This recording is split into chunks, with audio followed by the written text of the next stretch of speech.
Hello everyone. तो कैसे हैं आप लोग। जैसा कि हम पढ़ रहे थे chemical properties of alkyl halides, जिसमें हमने अपने पिछले लेक्चर में कवर कर लिया था कि न्यूक्लियोफिलिक सब्स्टिट्यूशन रिएक्शन क्या होती हैं। आज हम इस वीडियो में बात करेंगे कि न्यूक्लियोफिलिक सब्स्टिट्यूशन रिएक्शन की टाइप्स कितनी होती हैं। तो हमारा टॉपिक है आज का कि types of nucleophilic substitution reaction. तो जो न्यूक्लियोफिलिक सब्स्टिट्यूशन रिएक्शन होती हैं वो हमारी दो टाइप की होती हैं, जैसा कि हमने पिछले लेक्चर में भी आपको बताया था कि ये होती हैं दो टाइप की। पहली होती है SN1 रिएक्शन और दूसरी होती है SN2 रिएक्शन। तो हम यहाँ पे देख लेते हैं कि हमने इनको लिखना कैसे होता है, किस तरीके से रिएक्शन कैरी करवाई जाती हैं। तो सबसे पहले जो रिएक्शन है हमारी वो है SN1 रिएक्शन, और जो दूसरी टाइप की हमारी जो रिएक्शन है न्यूक्लियोफिलिक सब्स्टिट्यूशन रिएक्शन वो होती है हमारी SN2 रिएक्शन। तो SN1 रिएक्शन को कहा जाता है unimolecular substitution reaction and SN2 reaction को कहा जाता है बायमोलिकुलर सब्स्टिट्यूशन रिएक्शन। देखो, इसे कहा जाता है यूनिमोलिकुलर सब्स्टिट्यूशन रिएक्शन और इसे कहा जाता है bimolecular substitution reaction. Bimolecular substitution reaction. अब यहाँ पे जो इनके जो पैरों में देखो ये 1 और ये जो 2 लगा हुआ है, ये हमें दो बातें बताता है। पहली बात तो ये बताता है कि इस एक का मतलब ये होता है कि पहला स्टेप जो होता है ना इस रिएक्शन का, उसमें केवल एक ही रिएक्टेंट मॉलिक्यूल इन्वॉल्व होता है। लेकिन यहाँ पे जो ये 2 वर्ड लगा हुआ है ये हमें बताता है कि जो इस रिएक्शन का जो पहला स्टेप है उसमें 2 रिएक्टेंट मॉलिक्यूल इन्वॉल्व होते हैं। पहली बात तो आप ये समझ सकते हैं इनके ये जो 1 और 2 लिखे हुए हैं, और दूसरी बात आप इनसे यहाँ से ये समझ सकते हैं कि अगर यहाँ पे 1 लिखा हुआ है ना तो इसका उल्टा काम होता है। यानी अगर 1 लिखा हुआ है तो ये रिएक्शन कंप्लीट होगी 2 स्टेप के अंदर, और अगर यहाँ पे 2 लिखा हुआ है तो ये रिएक्शन कंप्लीट होगी 1 स्टेप के अंदर। तो अब हम देख लेते हैं कि ये रिएक्शन चलती कैसे है। तो जो SN1 रिएक्शन है उसे चलने के लिए सबसे पहले टर्सरी अल्काइल हैलाइड की ज़रूरत पड़ती है, क्योंकि जो SN1 रिएक्शन है वो टर्सरी अल्काइल हैलाइड में सबसे फास्ट चलती है। तो हम यहाँ पे सबसे पहले बना लेते हैं टर्सरी अल्काइल हैलाइड। अब टर्सरी किसे कहते हैं कि हेलोजन एटम, जैसे मैंने कोई भी हेलोजन लगा लिया, जैसे मैं यहाँ पे क्लोरीन मान के चल रहा हूँ कि हेलोजन एटम जिस कार्बन से अटैच होता है वो फर्दर अगर 3 कार्बन एटम से अटैच हो, तो उसे कहा जाता है टर्सरी अल्काइल हैलाइड। तो यहाँ पे टर्सरी अल्काइल हैलाइड लिया जाता है SN1 रिएक्शन चलाने के लिए। ठीक है। सिमिलरली जो SN2 रिएक्शन होती है, अब ये रिएक्शन चलेगी 1 स्टेप के अंदर, तो यहाँ पे जो अल्काइल हैलाइड इस्तेमाल किया जाता है वो प्राइमरी अल्काइल हैलाइड इस्तेमाल किया जाता है, क्योंकि SN2 रिएक्शन सबसे फास्ट जो चलती है वो प्राइमरी अल्काइल हैलाइड में चलती है। तो हम यहाँ पे प्राइमरी बना लेते हैं। देखो कि हेलोजन एटम जिस कार्बन से अटैच होता है वो फर्दर या तो किसी भी कार्बन एटम से अटैच ना हो, देखो हमने यहाँ पे कोई भी कार्बन एटम नहीं लगाया है, या तो किसी भी कार्बन एटम से अटैच ना हो या एक कार्बन एटम से अटैच हो, तो उसे हम बोलते हैं प्राइमरी अल्काइल हैलाइड। तो यहाँ पे हम लिख देते हैं, देखो यहाँ पे हम लिख देते हैं कि प्राइमरी अल्काइल हैलाइड। अब होता क्या है, देखो न्यूक्लियोफिलिक सब्स्टिट्यूशन रिएक्शन कैसे चलती है। अब कोई न्यूक्लियोफाइल आएगा और वो न्यूक्लियोफाइल आने के बाद में इस वाले न्यूक्लियोफाइल, ये जो हैलोजन होते हैं ये भी न्यूक्लियोफाइल होते हैं, तो स्ट्रॉन्ग न्यूक्लियोफाइल आएगा, इस वीक न्यूक्लियोफाइल को यहाँ से हटा देगा और खुद क्या हो जाएगा, यहाँ पे अटैच हो जाता है। तो यही मैकेनिज्म चलता है दोनों के अंदर, दोनों में ही न्यूक्लियोफाइल आते हैं और इस क्लोरीन को क्या करेंगे, हटा देंगे और खुद यहाँ पे अटैच हो जाते हैं। उसे कहा जाता है न्यूक्लियोफिलिक सब्स्टिट्यूशन रिएक्शन। तो होता क्या है, देखो यहाँ पे न्यूक्लियोफाइल अटैक करने की कोशिश करता है, ये यहाँ पे न्यूक्लियोफाइल हमने ले लिया। अब ये जो यहाँ पे न्यूक्लियोफाइल लिया जाता है वो न्यूक्लियोफाइल लिया जाता है वीक, यानी कमजोर न्यूक्लियोफाइल यहाँ पे लिया जाता है। लेकिन यहाँ पे जो न्यूक्लियोफाइल अटैक करता है वो स्ट्रॉन्ग न्यूक्लियोफाइल अटैक करता है। यहाँ पे जो हम न्यूक्लियोफाइल लेके चलते हैं वो होता है स्ट्रॉन्ग न्यूक्लियोफाइल। अब ऐसा क्यों है, हम यहाँ पे स्ट्रॉन्ग क्यों लेके चल रहे हैं, यहाँ पे वीक क्यों लेके चल रहे हैं। तो आप बताते हैं कि अगर वीक न्यूक्लियोफाइल है तो यहाँ पे जो ये अटैक करने की कोशिश करेगा ना इस वाले कार्बन के ऊपर, देखो क्यों करेगा कार्बन के ऊपर, क्योंकि इस पे होता है पॉजिटिव चार्ज, इस पे होता है नेगेटिव चार्ज। तो नेगेटिव वाला तो अटैक करेगा पॉजिटिव चार्ज के ऊपर। तो जैसे ही ये अटैक करने की कोशिश करता है, अब ये तो कमजोर है लेकिन यहाँ पे मोटे मोटे लोग लगे हुए हैं, यानी बल्कि ग्रुप्स लगे हुए हैं। देखो ये जो अल्काइल ग्रुप होते हैं ना ये बल्कि ग्रुप होते हैं, तो आप इन्हें समझ सकते हैं कि यहाँ पे कार्बन के अराउंड मोटे मोटे लोग लगे हुए हैं। तो अब कार्बन के पास थे 4 कमरे, देखो कार्बन के पास थे 4 कमरे, और यहाँ पे ये 5वां जना आने लगा कि मुझे भी कमरा दो वही यहाँ पे। तो ये कहता है कि अभी तो नहीं होगा क्योंकि ये आने नहीं देते, क्योंकि ये मोटे मोटे लोग लगे हुए हैं, तो ये अटैक यहाँ पे कर नहीं पाता है। अब कमजोर है तो क्या करेगा, अब इसे चाहिए यहाँ पे कमरा, तो अब क्या करेगा, ये शिकायत लगा देगा इनकी, और शिकायत लगाने के बाद में कहेगा कि मुझे भी एक कमरा दो यहाँ पे, यानी मुझे यहाँ पे जगह दो अटैच होने के लिए। तो क्या होगा, फिर इसकी अर्जी मंजूर हो जाती है, और जब अर्जी इसकी मंजूर हो जाती है तो ये कार्बन क्या करेगा, पहले इसकी एप्लीकेशन को पढ़ेगा जो इसने अर्जी लगाई है, फिर ये क्या करेगा कि भाई क्लोरीन को यहाँ से लीव करवा देते हैं, क्योंकि ये तो पहले से ही स्ट्रॉन्ग लगे हुए थे, बल्कि ग्रुप थे, मोटे मोटे लोग थे।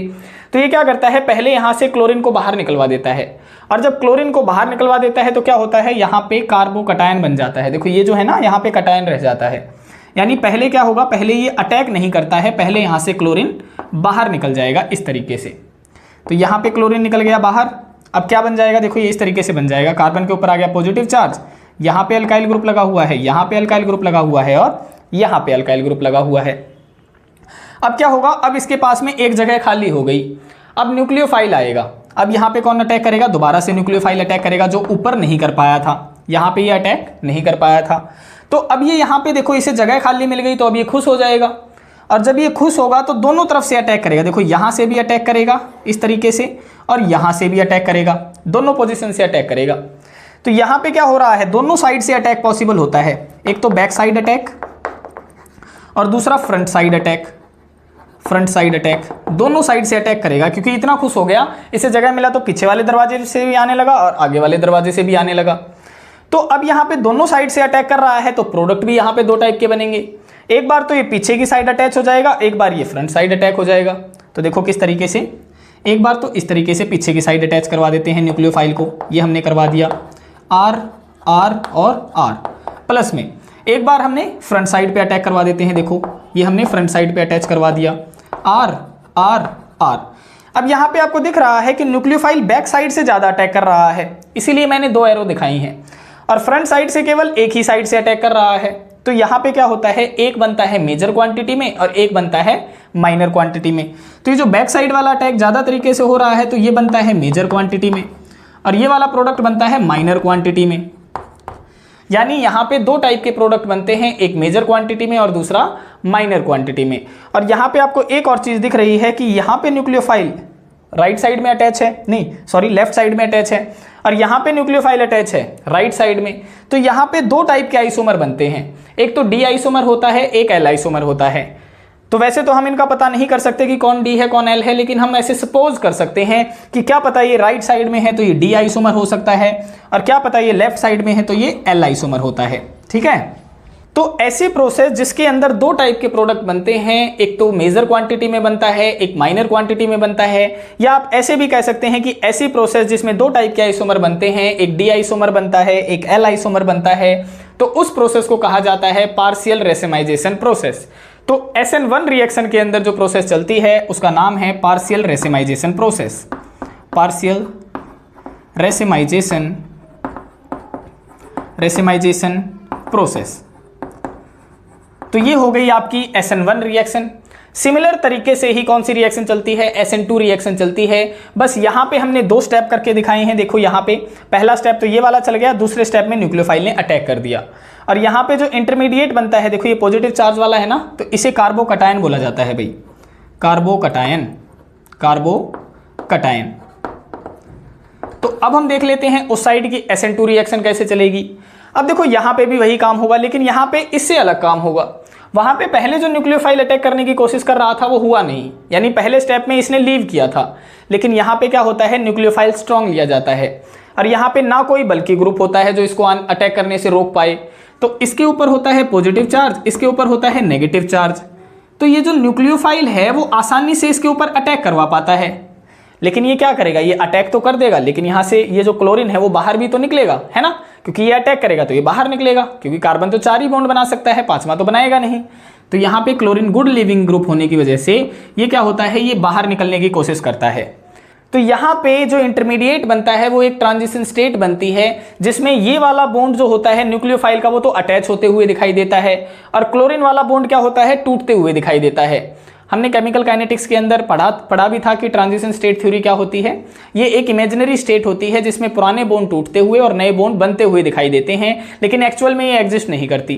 तो हम ये देखो, ये न्यूक्लियोफाइल ने यहाँ पे अटैक किया और यहाँ से ये बाहर निकल रहा है, तो हम एक ट्रांजिशन स्टेट बना के दिखा देते हैं जिसमें ये वाला बॉन्ड जुड़ता हुआ और ये वाला बॉन्ड टूटता हुआ नजर आता है। देखो इस तरीके से कार्बन H H H, यहाँ पे न्यूक्लियोफाइल बैक साइड से अटैच हो रहा था और यहाँ से क्लोरीन फ्रंट साइड से क्या हो रहा था, लीव कर रहा था।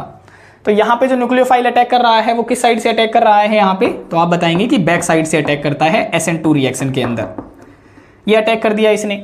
अब ये बन गई, जो ये इंटरमीडिएट बना है इसे कहा जाता है ट्रांजिशन स्टेट। Transition state. अब जो प्रोडक्ट बनेगा, देखो अब न्यूक्लियोफाइल ने बैक साइड पे अटैक किया है तो प्रोडक्ट भी बैक साइड वाला ही बनेगा। तो यहाँ पे जो न्यूक्लियोफाइल होता है वो बैक साइड में अटैच हो जाता है। देखो इस तरीके से ये हमने न्यूक्लियोफाइल अटैच कर दिया, हाइड्रोजन हाइड्रोजन और हाइड्रोजन।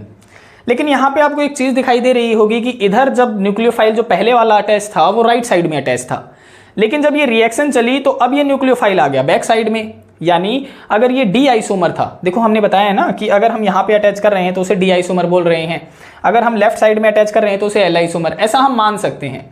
वैसे हम करेक्टली हम ऐसे नहीं बता सकते कि ये डी आइसोमर हो सकता है या एल आइसोमर हो सकता है, ये केवल एक्सपेरिमेंटली ही प्रूव किया जा सकता है। ठीक है, तो हम मान के चल रहे हैं कि ये जो पहले न्यूक्लियोफाइल लगा हुआ था वो राइट साइड में है, तो ये हो सकता है क्या पता डी आइसोमर हो, और बाद में ये जो न्यूक्लियोफाइल आया है वो बैक साइड में अटैच कर गया तो क्या पता ये एल आइसोमर हो। यानी ये क्या हो गई, इसकी कॉन्फ़िगरेशन चेंज हो गई, पहले डी कॉन्फ़िगरेशन थी अब एल कॉन्फ़िगरेशन बन गई।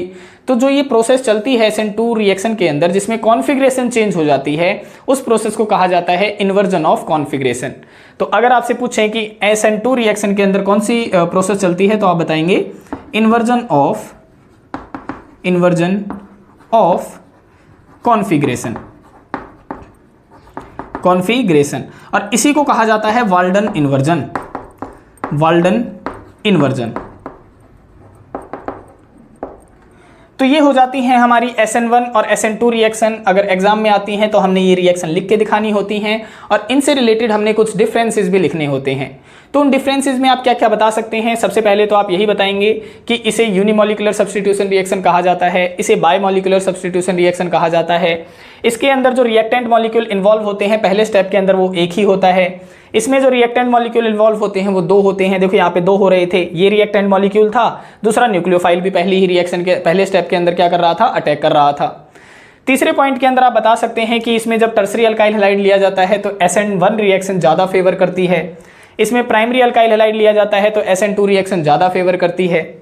यहाँ पे वीक न्यूक्लियोफाइल लिया जाता है, यहाँ पे स्ट्रॉन्ग न्यूक्लियोफाइल लिया जाता है, यहाँ पे पार्शियल रेसिमाइजेशन प्रोसेस चलती है, यहाँ पे इन्वर्जन ऑफ कॉन्फ़िगरेशन प्रोसेस चलती है, यहाँ पे कार्बोकटायन एज एन इंटरमीडिएट बनता है, यहाँ पे transition state as an intermediate बनती है।